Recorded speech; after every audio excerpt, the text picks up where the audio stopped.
Welcome back to Primetime News. Thanks for staying with us.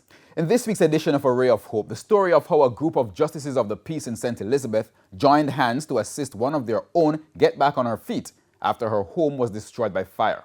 Ken Morgan has more. Promoting and protecting the rights of individuals in their community. It's the role of justices of the peace.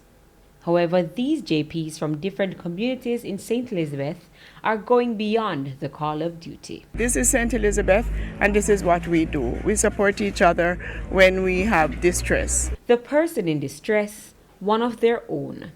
Last Tuesday, Marcia Thompson's home went up in flames. She's a JP from Magotty in the parish. When I came home and I saw the fire, I was like, I cannot believe that this is happening. You know, it was so shocking, depressing, but I am happy that no life was lost. Ms. Thompson's two daughters as well as her 86-year-old grandmother were home at the time. One of the occupants, Gavina Williams, went to their rescue. By the time I reached the house, the ceiling, everything catch. You see me? And look, remember my baby there, I was asleep. So we just run through the fire through the door and just go take up the baby. Take our mama off her veranda the same way. Nothing inside was salvaged.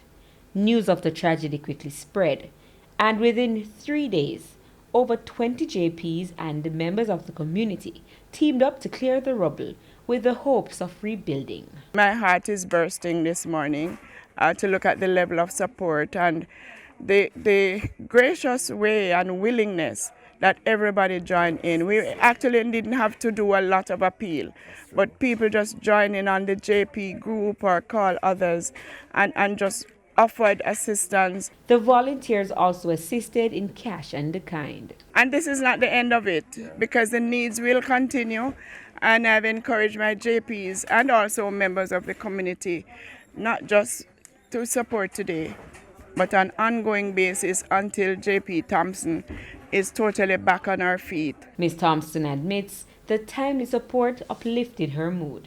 I'm delighted to know that I have my fellow JPs here with me. Their support, you know, is so good when you know you have persons that can help you in your time of need. The way in which the community has rallied behind her is testament that great things happen when we work together. With A Ray of Hope, I am Ken Morgan.